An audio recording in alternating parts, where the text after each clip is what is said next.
Good evening, everybody. Welcome to Big Talks 2018 here in York. We're very excited to see you all here this evening, so thanks for joining us on a Friday night. We're here today because this is part of our Begin Big campaign, and Begin Big is our mantra here at Vita Student. We want our students to have big ambitions, big dreams, and big aspirations. And that's the reason why we're really excited to welcome here this evening Claudio Borges from Adidas, who's going to come and talk to us tonight about their latest campaign. Claudio is the head of customer engagement, activation, and planning for Adidas. He's flown all the way from Nuremberg to be with us this evening. And then he's going to be joined on stage later by two of our Instagram entrepreneurs as well for a Q&A. So hopefully you've all got some questions stored up to ask them around 7:30. But please put your hands together and welcome Claudio Borges.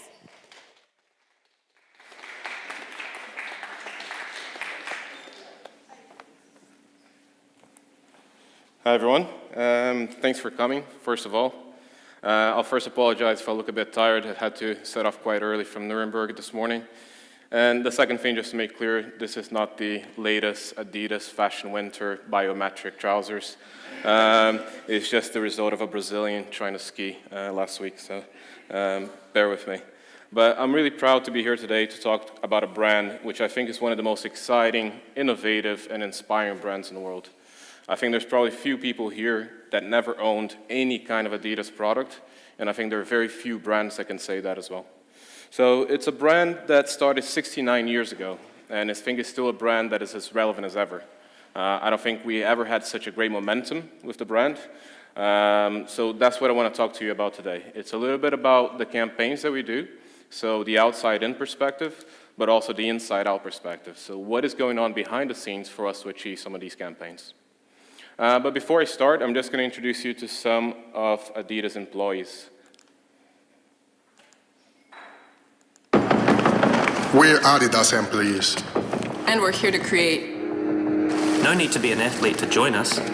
Some of us started running at lunchtime. And ended up finishing a desert marathon.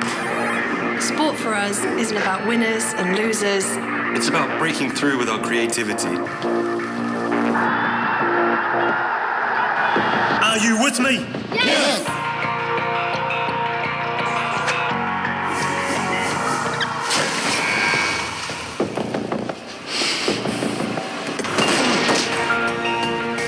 Our pitch is safe. We fall. We get up. We try something else. We don't network. We sweat work. We change the rules with our imagination. Through sport, we have the power to change lives. I'm Lucy. I'm Vinny. I'm Yunel. I'm Amory. I'm Cremena. I'm Craig. I am Sardar. I'm Joseph. And we're here to create. So this is not a marketing campaign, this is our internal employee campaign. So I had breakfast with Vinny. He doesn't really box that much, but I think that was more part of the show, to be honest. But I'm Claudio, so I'm Claudio Borges. My job title actually changed in the last 2 or 3 days. So I'm now Director of Global Digital Planning, and my role is to think and define the strategy of how we launch all our campaigns digitally. So this is across all the BUs that we have. So what we call a BU is a business unit, which would be Originals would be one, football would be another one, running, training, basketball, and across all markets. I'm based in Herzogenaau. I'm still learning how to pronounce it. As you guys know, the history of Adidas, that's where Adidas is founded. So. And what I'll talk to you about today is about the culture of Adidas, and I think one of the first glimpse I had of the culture was when I went to do an interview. So I came from City Football Group, so that's the group that manages Manchester City Football Club, New York City Football Club, Melbourne City Football Club, and I flew over to Nuremberg to do the interview, and of course it's an interview. I was wearing a suit, right? So I came down wearing a suit, and I went into the room and it was with the Senior Vice President of Strategy. So this guy's about 50 years old.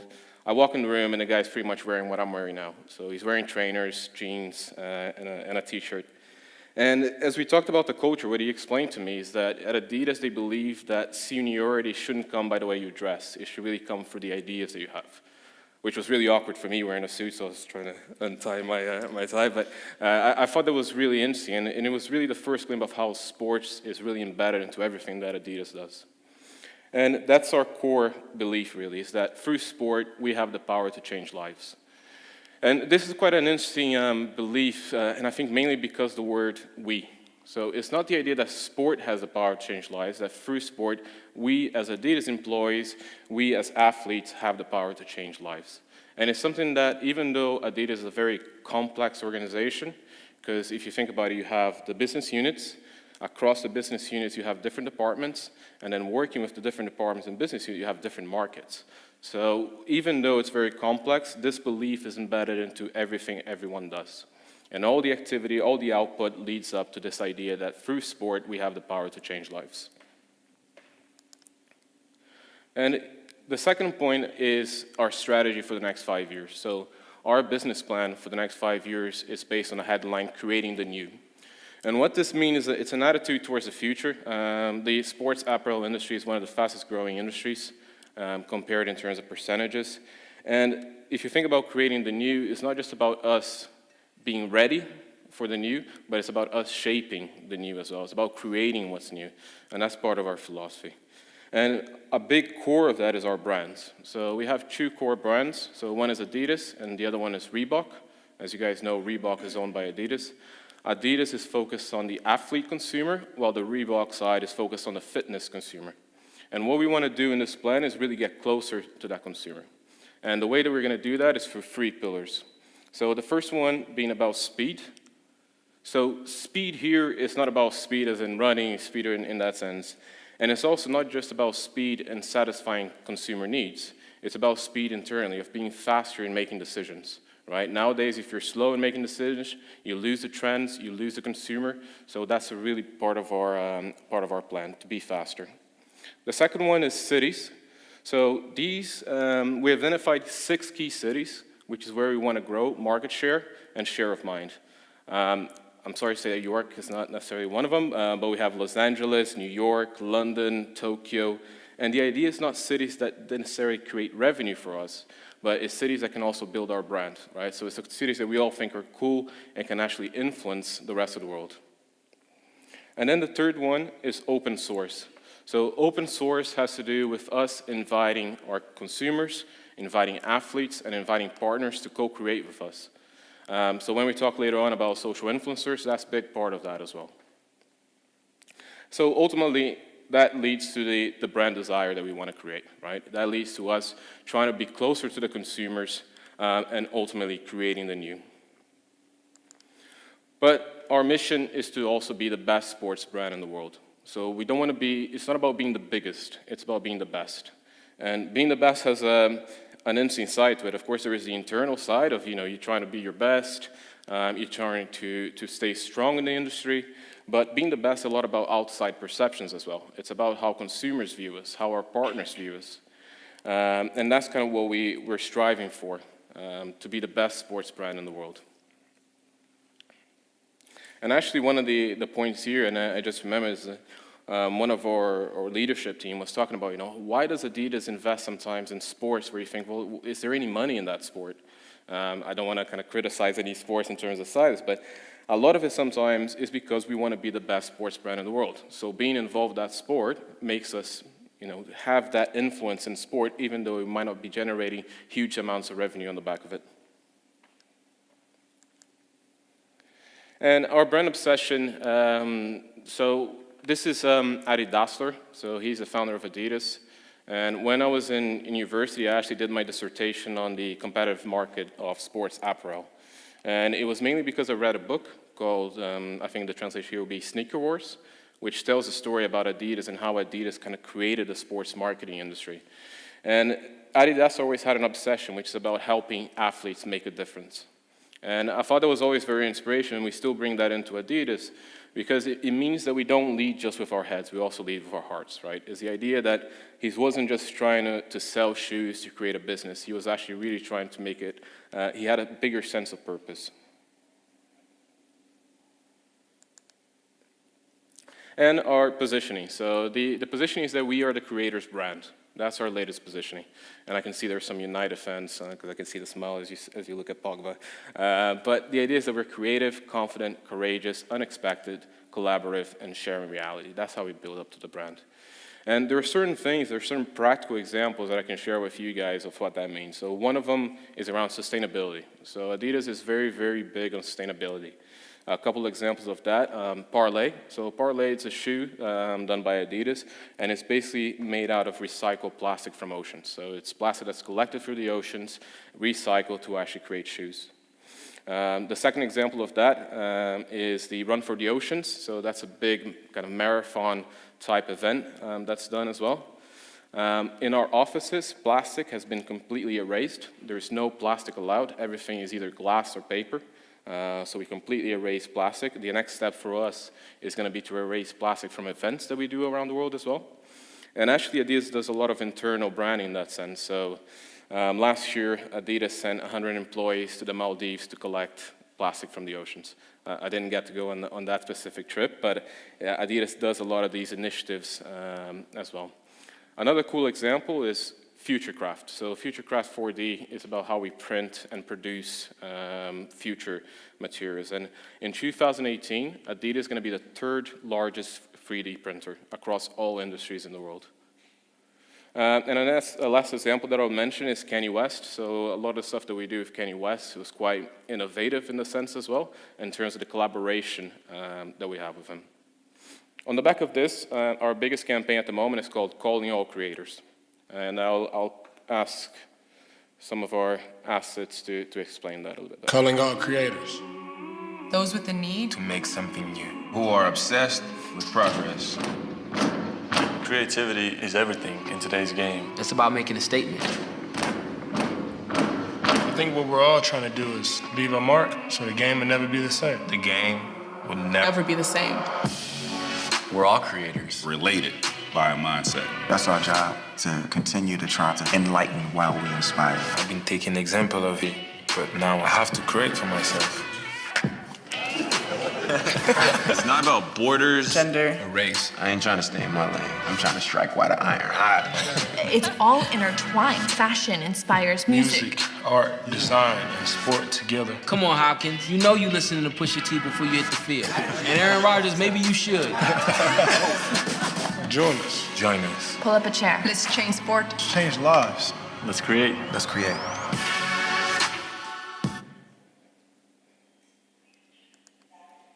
So I talked a little bit about the brand, the culture, the internal culture as well, but how do you start bringing that to life, right? How do you start getting closer to the consumer?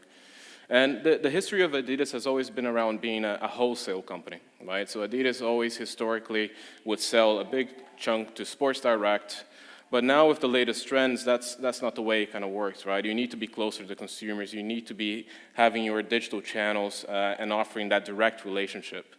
The best way that you can create direct relationships with a consumer and accelerate is through digital, right? There's no doubt about that. And that's really the focus nowadays for Adidas is even though the wholesale side of the business is still huge, there's still a lot of room and a lot of growth for us on the digital side and the B2C relationships. So how do we start, right, in practice? And a lot of it starts through consumer insights. There's so much consumer insights that circulates around the business through presentations, through surveys. But one strong consumer insight that came across that we thought was absolutely essential for the brand was this one. And the thought here is that the power of sport doesn't necessarily come from one big moment. The power of sport usually comes from the ongoing pursuit of individual goals. So what that means, for instance, I'm sure there'll be some people here that run. The objective, I imagine, for you guys that run on a consistent basis isn't necessarily to achieve that big marathon and have that goal. It's actually the ongoing pursuit of every single goal. And I think that relates a lot to careers as well.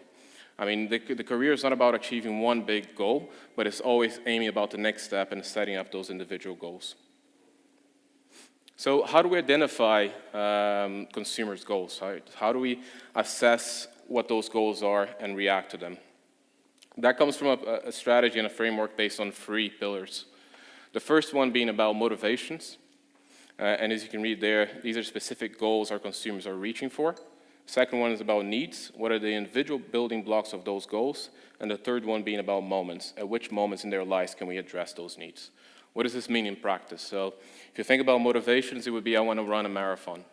If you think about the needs, it might be I train during winter. And if you think about moments, this has to do with context and intent. So context, of course, being the situation, let's say, that the consumer is at that moment, and that might be because he's browsing the website. It might be because he's just arrived at a shop after having, played football the previous day. And intent is what the consumer is trying to achieve. So an example of that, it might be that someone's browsing the website because they want to learn more about a product. And that's kind of how we start shaping what is our content framework. So our content framework is, if you look across any campaign from Adidas, online, for retail, it will be always based on this framework. And it's based on the thought that we want to inspire people and we want to empower people. So inspiring is more about the emotional connection with the consumer. As you can see some examples here. They can show me creators in sport and style, show me what drives them, and also tell me the backstories about these creators. While the empowering side is more functional. So an example of this, if you go to the website and you start seeing some descriptions of what's the best running shoe for you. And a consumer, no one wants to go to an online site and try to learn about the latest technology. You want to go to a site and find out, if I'm going to run in the gym, this is the best product for you. So this is about the functional side.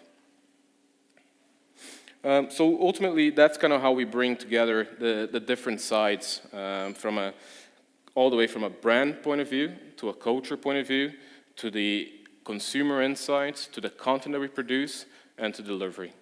So before I have my final remark to you guys, I would show you one last video. Every day's a chance to flip the script. An invitation to take everything we know and reinvent it. Do it better. It takes courage. It's an obsession.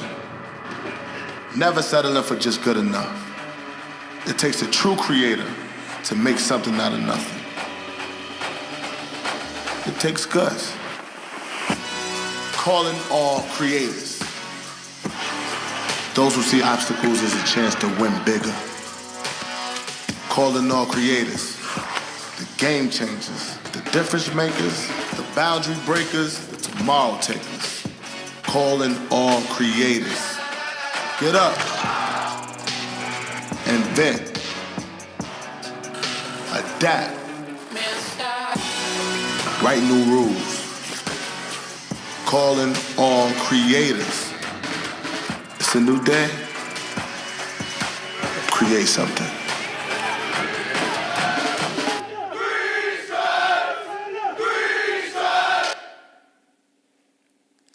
So creativity is not an individual personality trait. Creativity is a way of operating.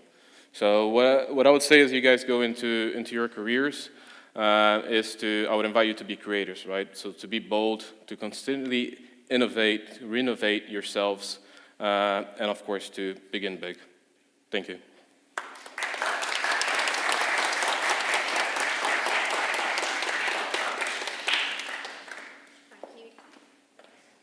Thank you, Claudio. Hi, everybody. Welcome to the Q&A section of the Begin Big Talks 2018. Joined by Claudio is fashion blogger and Instagram star Sophia Rosemary, and female entrepreneur and business owner Jacinta Dawn.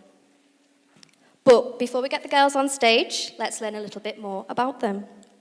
Sophia found her best outlet for her passion for fashion was social media. She simply started posting photos of her outfits and what she found inspiring. After that, she grew her blog following and has attracted followers worldwide. Jacinta is a female entrepreneur and business owner. Her company, Made in Cheshire, was founded in 2014 and has since found themselves working with large and small brands, from restaurants to sport brands to leisure.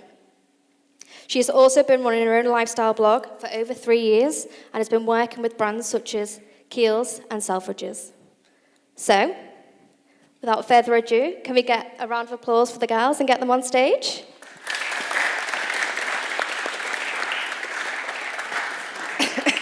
Just bear with us while we're just getting everything ready. So we will be coming to the audience for some questions, so start getting them ready for the ladies and Claudio.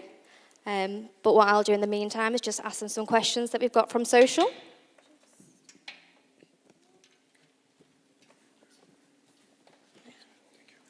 Just rearranging the furniture. Hi, everybody. You okay? Hello. Yeah, I'm fine. That was brilliant. Thank you, Claudio. So I'm just going to hit off, like I said, with some questions that we got from social throughout the week. So the first one, I'm going to go with you, Sophia. Okay. How did you get into blogging? It was quite like a natural progression. So I've always worked in fashion, and I was working in merchandising at the time. And obviously, because I had such an interest in fashion and style, I had my own Instagram account, and I was just naturally posting pictures of like my outfits and what was inspiring me. And I noticed I was starting to gain a bit of a following, and it just so happened at the same time I was maybe a bit dissatisfied in my job. I kind of felt like I wasn't gaining I wasn't scratching that kind of creativity urge that I felt like I needed to. So yeah, it just kind of came from there. It was a bit like my Instagram gave me the confidence to see that maybe people kind of were interested to see what I would talk about and what I was wearing. So yeah, I started a blog from there. And Jacinta? What was the question? I forgot what the question was now. It's a good start. How did you get into blogging? So I have a marketing company, so I work with small businesses, medium-sized businesses, people who are trying to turn like a hobby into a business maybe, or one-man bands. So I was naturally kind of content creating for them. I was copywriting, maybe taking an odd photo. I'm not a photographer at all, but being able to kind of help them curate either their Instagram or their company blog or their branding or whatever. And to be honest, I'm a bit of a word geek. I like writing for the fun of it. So I set up my own. I thought I may as well be kind of having my own creative space to sort of put myself out there and not just the people I was representing.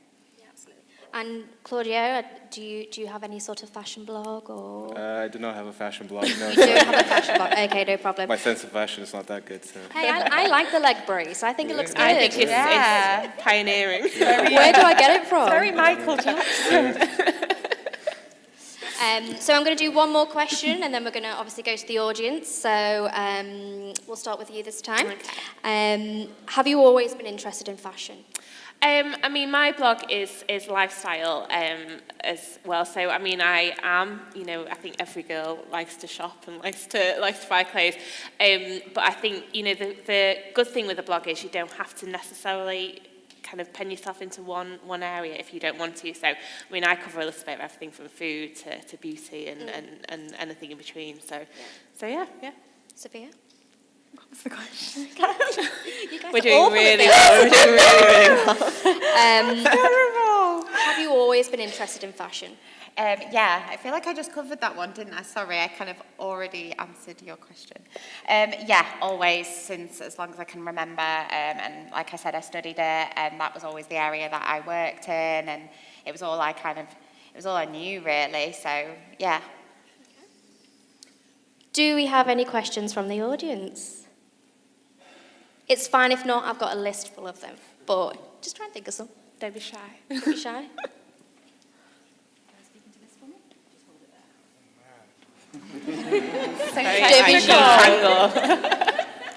Hi guys, wow.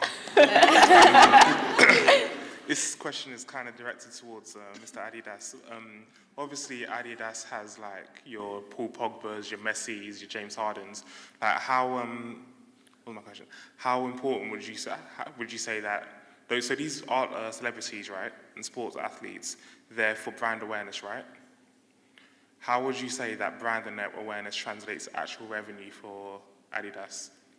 Yeah, I mean, I think the perps, we call them assets, and we have two sides. One is sports assets, like Pogba, David Beckham, and then we have cultural assets as well, like Kanye West. And the objective of assets is not just about, let's say, reach.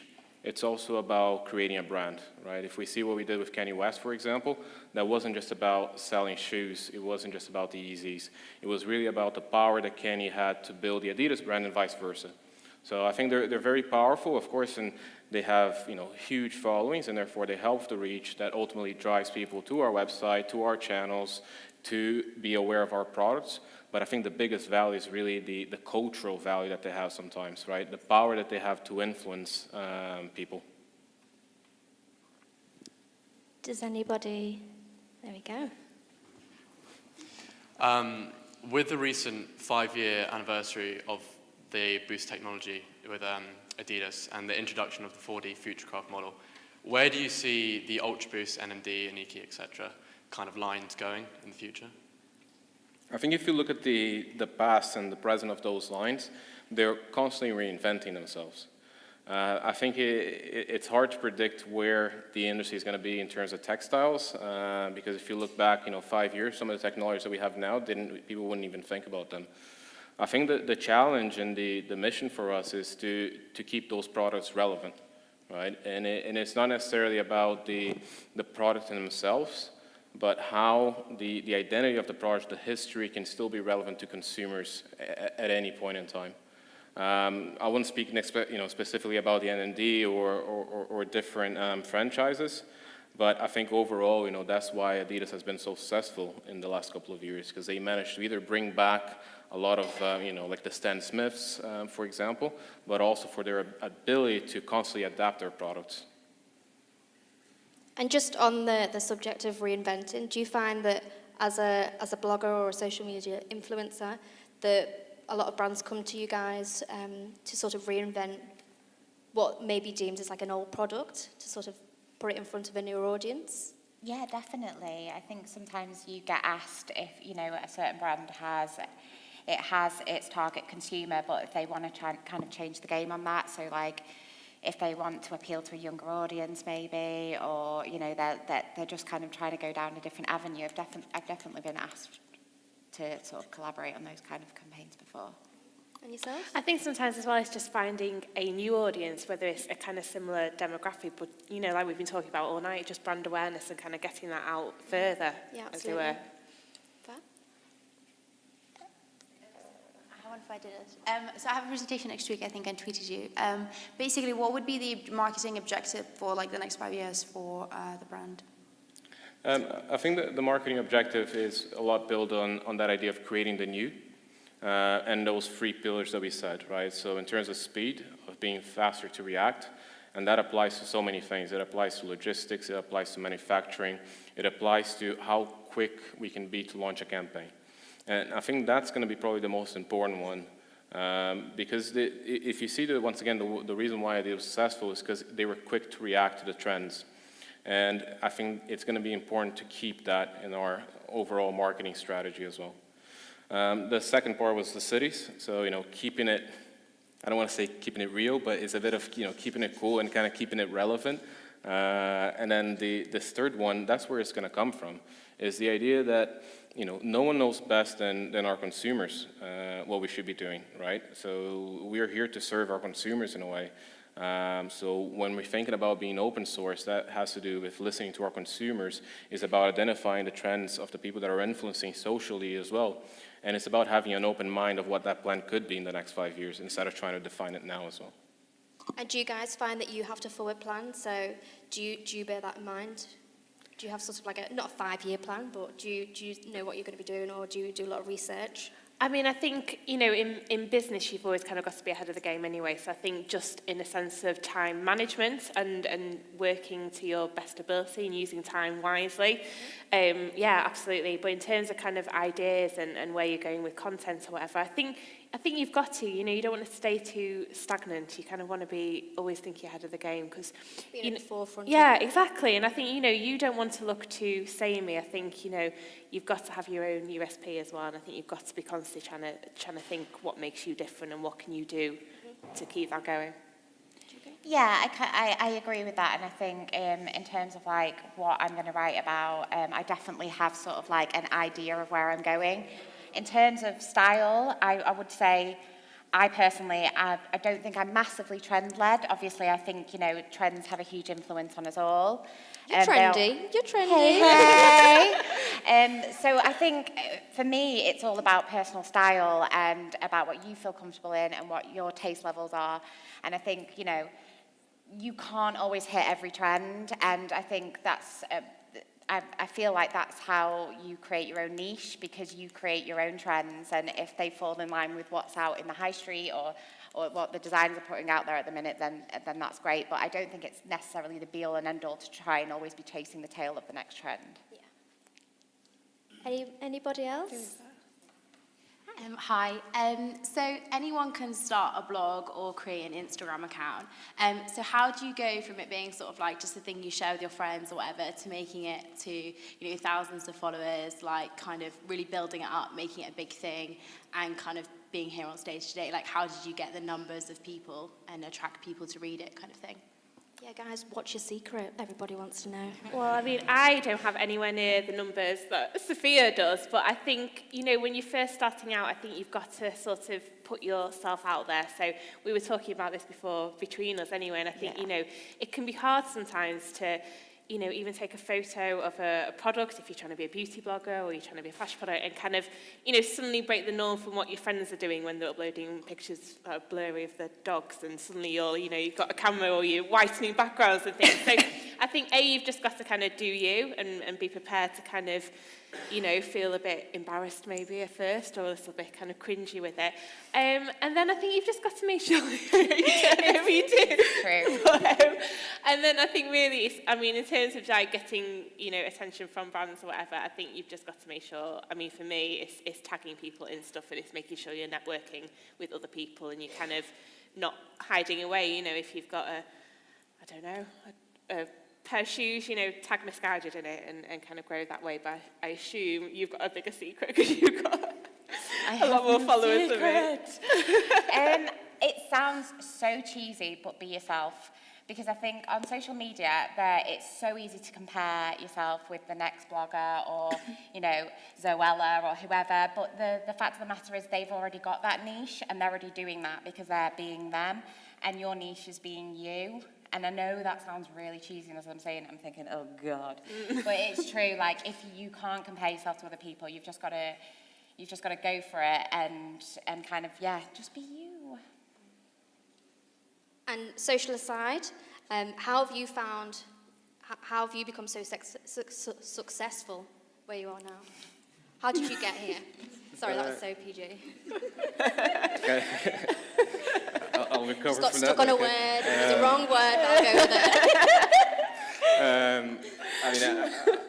it. I think the secret is the fact that I don't think I'm successful at all, and I think there's still so much to do, right? Mm-hmm. I think I still see myself as starting my career in a way, and I think that's why I've always tried to push myself quite strongly. I think the academic side, I always try to make sure I covered that, so that would never be a worry for me in my career in a way.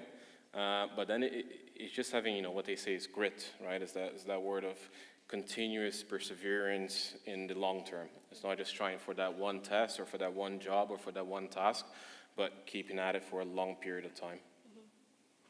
So if you're going to take anything from today, it's be you and stay in school. Okay? Do we have any other questions? So obviously most bloggers make their income from when brands come and approach them and ask them to push their products, to the point where you got a lot of bloggers where they're pushing products where they don't really use. So how important would you say authenticity is when you're running your blogs? Personally, I think that I don't want to put anything on my blog or on my Instagram if I wouldn't recommend it to a friend or if I wouldn't recommend it to a family member. So I think it's quite easy, especially when you're starting out and if you're lucky enough and brands are approaching you and you think, God, I've just got to take, anything I can't be choosy here and it's a good opportunity, so I'm going to take it. But I think you've just got to stay true to you. I think like you were saying, I think you've got to be promoting stuff or talking about stuff that you genuinely would use or would recommend. Yeah, I think the worst thing that you can portray is being disingenuous to your followers, because they will know, because they're looking at everything you do every day. whether you realise that they are or not. So if I start, I don't do sports, but if I started promoting, you know, like, I don't know, not in a horrible way, I just don't, I'm lazy. If I started promoting like yoga wear, it's just, it's not true, and no one's going to buy it, and then you're just going to lose the trust of your followers, and it just doesn't make sense, and it doesn't flow with your feed. As a follow-up question, like, is it not... So many questions. I like it. It's good though. Yeah. Is it never tempting, like, because for instance, like, I've got a little thing that I do myself, I do radio, right? Right. So, and sometimes, like, it's a lot easier, I get a lot more plays and listens when I talk about things I don't want to talk about. So it's never tempting for you to, like, blog things that you're not actually interested in yourself, but you know is going to do well. You're going to get a lot of reads or likes and stuff. I feel like, I don't know, because I wouldn't know what I was saying. So it would be really, really hard for me to talk about something I didn't know what the hell I was going on about. And I think the thing about your blog is it's so personal to you. So everything you write has to be personal. It has to come from, you know, a view you have or an opinion you have. And sort of the flip side of that is sometimes I'll talk about things where I'm a bit like, is this a bit controversial, or, you know, is this going to raise debate? But they're always the ones that have the best reaction, because people can tell they are genuinely, you know, they're an opinion of yours, and it's just a bit more personable to the people reading your blog. I think as well it's possibly like hard to turn things down when you think like, oh, you know, this would do really well and this will probably get me a lot of likes or a lot of followers or whatever it is. But I think you've got to think of the long run as well. So, you know, you don't want your feed or your blog or whatever littered up with stuff that doesn't represent you as a person, because when people are scrolling through, or when brands that you would really want to work with or people you'd really want to kind of form a collaboration with look, they might think, oh, you know, this isn't the kind of person I want. Got another one? Hi, Claudio. Great speech. What do you think Adidas needs to do to reach the levels of Nike? Controversial. Okay. In what sense? In the sense of sales, in the sense of brand? Sales, marketing, everything, really. I think I can answer that. Is it me, or has it got really hot in here? I don't know where to look. We're not trying to be the biggest. We're trying to be the best, right? That's the starting point. Okay? Bravo. Yeah. Put your hand down, man. Put your hand down. Put your hand down. We went to the slide of that. So the best, it's not about the amount of sales. It's about how we are perceived as a brand by the outside, by our consumers, by athletes. We don't define ourselves as being the best. Who's going to tell us what it means to be the best is our consumers, is our athletes, and it's going to be their perception of us, the brand. And I think that's what we're always striving for. We're not looking at the competition, we're looking at what we can do and who we want to be. So what is that you want to do then? We want to be the best sports brand in the world. In terms of how, though? In terms of how we're perceived by our consumers and our athletes. Just take that microphone back. This is going round in circles. We can do a one-on-one on the art of deviating questions as well. So it's Yeah, you guys catch 5 at the end. That's cool. Before we go to another question from you guys, if you've got any more, keep thinking. But as we are here to inspire you guys, what inspires you? So we'll start with you, Sophia. God, a lot. Cool. Not God. Next person. not God. Yeah, so many different people. Just things you're seeing on social media. You know, I've got lots of style icons who I always look up to. Friends, family, just loads of stuff. I think you pick out bits that inspire you, don't you? Any particular style icons? Anyone that stands out? Everyone likes a bit of Chungy, don't they? A bit of Alexa Chung, yeah, definitely. And then like Jane Birkin, I love Jane Birkin. Yeah. What were you going to say? I feel Sophia. You can't maybe talk about her again because it's going to look weird. I really love Sophia Amoruso. If there are any girl boss or nasty gal fans, you'll know who I mean. Yeah. And yourself? Yeah, I think similar. I think you kind of get inspiration from everything, and I think it's kind of like a cop-out, but just what I naturally like inspires me. Like, I want to be talking about, or want to be doing, or want to be, working on in terms of my career, my job, with things that I genuinely enjoy. So that kind of pushes me in terms of like building a business. I don't want to be in a 9-to-5, and I don't want to be sat in the office. I want to be sat at home in my home office, not at home, in my bed. Chilling. In my home office, working on stuff I genuinely like. And then aside from that, I mean, I'm really lucky that I've got a lot of blogging friends, and they constantly inspire me because I like looking what other people are doing, and I like seeing what other people are passionate about. And Claudio? I think it's mainly people. I think that's the first thing that definitely inspires me, and I think I can name a number of inspirators, but last week I watched a documentary on Agnelli. So Agnelli comes from the Fiat family in Italy, and what I think is interesting about how people inspire is how one single person can make such a big difference sometimes in a country, and etc. And in his case, he made a huge difference, and it's like an HBO documentary that you guys can find, but he made a huge difference, but he didn't take himself too seriously, right? So I don't think we have time for this, but basically whenever he arrived at a hotel in the Mediterranean, he would jump from his helicopter into the sea and actually swim to the hotel. So it's that kind of, but he accomplished so many amazing things in business, right? And I think for me that's inspiring, how you can be yourself and at the same time do great things. If you do ever find yourself in a helicopter, don't jump in the sea, just be safe. Any other questions? As a blogger, you would have your followers who would love you and like support you no matter what, but like there would be like some people that obviously don't support you. Like, how do you deal with the haters, and like do you feel insecure when they like attack you personally? Hate's gonna hate. Yeah, I know. Like, what would you guys do if has this ever happened to you? Yeah, definitely. I answered that too quickly then, didn't I? Absolutely. No, it's a good thing. It's a good thing. Yeah. Everyone's entitled to their opinion, and you cannot win them all, and nor would I want to, because then if people don't like me for being me, then there's nothing I can do about that. And as well, I think sometimes you've got to take criticism constructively as well. So, people can say stuff sometimes and I'll take it really to heart, but then actually it's quite productive what they're telling me. Other times, there's nothing you can do. And I've had it before where, someone's disagreed with something I've said, and I've sort of argued my case, and you get to a point where you think, well, they think what they think and I think what I think, so we're just going round in circles here, so there's no point. So yeah, you've just got to have a bit of a thick skin and just not take it too much to heart. I think in blogging or business or whatever it is that you're setting out to do, and it's your thing and you're going for it, I think you've just got to be so self-assured and just kind of have that inner confidence. No, everyone's going to like what you're doing. Not everyone's going to understand what you do. I mean, I have friends who literally don't get what I do on a day-to-day basis and think I just upload things to social media. So I think you've just got to be really confident in what you're doing and love what you're doing, and know that you've got your vision and your goal in mind, and you know the journey you're on. Another question? If you could have one person for dinner, who would it be? And why? Anyone, all three.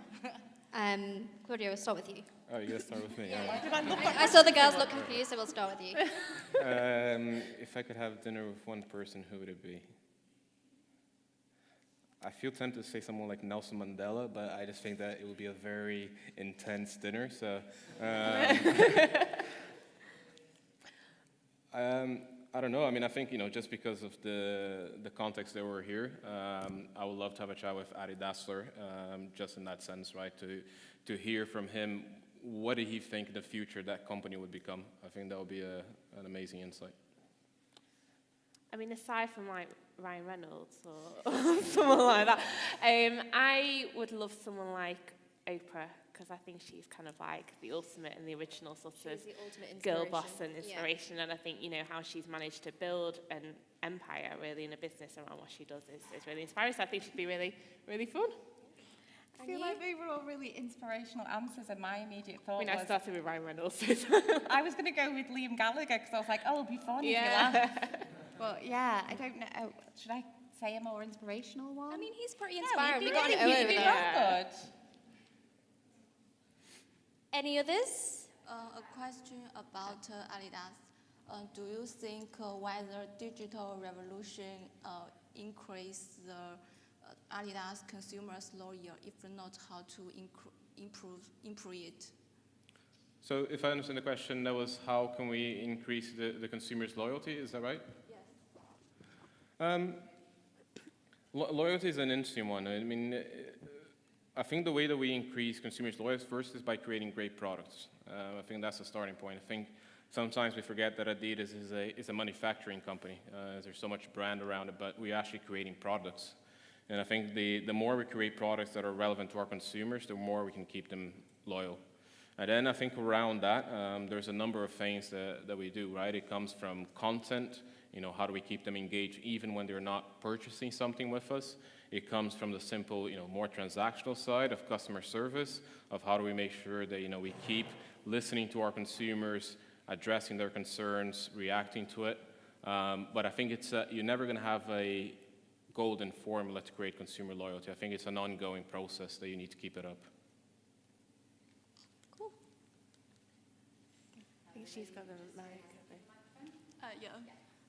As brands like Nike and Adidas have done really well recently in the fashion sense as opposed to just sport, and brands like Champion have been revived and things, because trends obviously come and go, what are you going to do when the trend of wearing sportswear as sort of high fashion is being replaced? So with Adidas, Adidas Originals has been really popular recently, as opposed to I don't know what it's called, but the one with the triangle emoji. So, not emoji, whatever it is. So will you be pushing for Adidas Originals, or will you be doing another rebranding, or sticking with the newer symbol for Adidas? Yeah, I mean, I think, first of all, and these guys might know better than me, I think sports fashion is never going to just go away, right? I think it might reinvent itself, and even Originals comes from sport, right? So Original, of course, is more the fashion side of the brand, but it's rooted in sports. It's the original sports brand. That's where the name comes from as well. And I think the brand is already reinventing itself. It's already adapted massively. If you look at the products that the brand was creating a few years ago to what it's creating now, it's really trying to be more bold. It's trying to be, really adapt to consumers. So I honestly don't know how it's going to have to react, because I don't know what's going to happen in the future in terms of trends. I don't know if people are going to start. Let's say in Brazil, people use gym clothes to go out. It's a normal thing. It's a normal culture, and that's kind of how it is in one country. So I think it's just being aware of what those trends are, and once again, listening to consumers to learn how we adapt to them. Any of you guys got anything to say on that one? I've just admitted I don't do any sport. Anybody else? Yeah. So I have a social media campaign called Girls in Science, and it's sort of within its infancy. Amazing. So we've been going for about a year and a half now. But I find that the demographics I'm attracting are more professional women scientists rather than the girls I'm trying to inspire, which are sort of younger girls. How do you tailor your SEOs and sort of the interpersonal social media contact? How are your efforts distributed between those sort of different ways of gaining followers? I think it's because I started with Instagram. I think it was more about seeing who was following me, and then sort of going from there. So I was really surprised because I'm 28, and I just naively thought that when I started a blog that it would be girls of that age that were reading what I was saying, and I found that it was actually a younger demographic. So it was quite interesting. It was a bit of a learning curve, because from that I was like, okay, well, I kind of felt like I was compelled to have a responsibility to sort of inspire these girls more, and that kind of sort of led to things that I would talk about, or the voice I would sort of give myself on my blog. And from that I found it's kind of leveled out, and I think it's a difficult one because,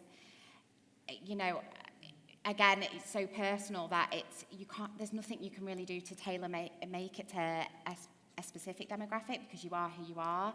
But I think it's just it's sort of working on the demographic you have, and kind of seeing that actually I don't want to just pinpoint 18 to 21-year-olds or whatever, and seeing how you can sort of tailor off from that. Looking at your, what is it about your content now that's attracting the demographic you maybe don't want, and is there something you can do to kind of either, like you say, make it wider or attract your ideal audience? Any other questions from the audience? Middle back. This question is for Claudio. In terms of collaboration, how much impact has the non-athletes created for Adidas? Like, for example, Kanye or Pharrell. And is there any upcoming ones? Like, there's been rumors about Drake leaving Jordan to go Adidas. And is that... I think even if I knew, I wouldn't be able to comment on the last part. But go on, just tell us. All friends. But I think it's had a huge impact. I mean, keep in mind now, for a few months ago, I was still outside of Adidas, and I saw that perception as a consumer as well, of how, not just from the products that were being released and the influence of that influencer on the product, but also the power that it was having on the brand. And I think when we're talking about social influencers, and in this case as well, I think one of the biggest questions is the fit, right, in terms of how the brand fits with that asset. I think that's one of the starting points for any brand that wants to work with someone like Kanye West or whoever it is. And I think that was a really good fit in that sense because of the power of his brand, but also because of what he represents as well and the fit with Adidas. But also, I think one of the points that I was thinking of when some of the other questions is when we're thinking about social influences, one is the fit, but I think the second part, it used to be about what the brand was trying to achieve, right? And then you say, okay, I'm trying to achieve this. You work with the social influencers to try to achieve, okay, you're trying to achieve sales or you're trying to achieve traffic. And I think nowadays it's becoming more about who you're trying to reach, right? Who you're trying to talk to. And that's how more brands are making decisions on who to work with. And while we're talking about collaborating with people, who would you guys most like to collaborate with in the future? Or have you found collaborating with other bloggers and social media influencers, do you find that beneficial? I mean, I personally, I'm a massive fan of collaboration, so I think, on a kind of support network basis, no bad can come from kind of, supporting someone else or teaming up with someone. I find personally, it's good too, and it does, and it gives you a boost because they've got followers that you might not have. But I don't know how you feel about it. No, I think it's always good to network. I think blogging is such a lonely job at times that sometimes you don't know what you're doing, and it can often feel like the blind leading the blind. There's no rule book, and we're all sort of like trying to find our way in this quite new industry. So it's really great to network with other bloggers and see what they're doing and just, communicate with each other and I guess compare notes a bit. In terms of brands, there's loads of brands that I'd like to work with. I feel like I've never really set myself a wish list because, I don't know, maybe I need to be a bit more over-ambitious. But yeah, it's just about seeing who contacts you and taking it from there. And Claudio, I know you said that you couldn't say, but let's say if you could work with anybody with Adidas to do a collab, who would it be? I wouldn't say with Adidas. I can say it personally. If I had my own company that manufactures sports goods, but it was not Adidas, that I would want to work with. I mean, I'm a big football fan, so a lot of my interests are around sports, and I think there's some sports athletes. I would love to work with some of the younger guys who are coming up. I think there's a lot of power in trying to establish yourself, not just with the big guys, but really be part of the story of someone, right? So be a brand that's, really co-creating together from the start. So I would tap into one of the young talents in football. Fab. Any other questions? Yeah, last two.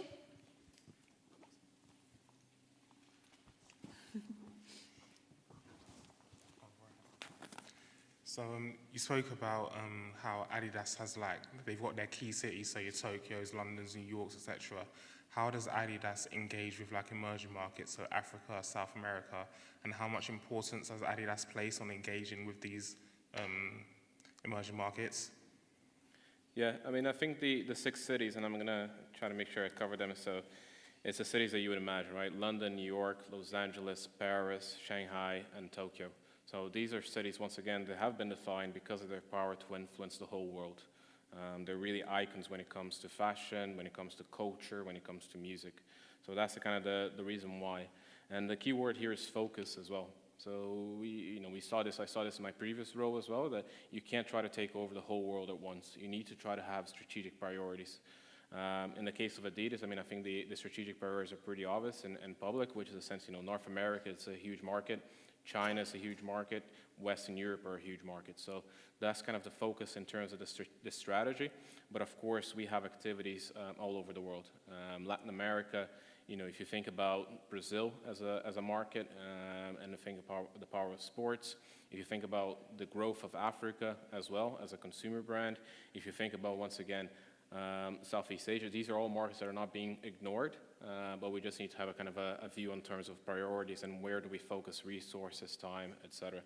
I think the most interesting one that I would say would probably be around Southeast Asia, personally, not in the sense of Adidas, just because of my previous experience in my previous role and trying to observe that market in terms of Indonesia and Thailand. I think that's going to be a very big market in the future.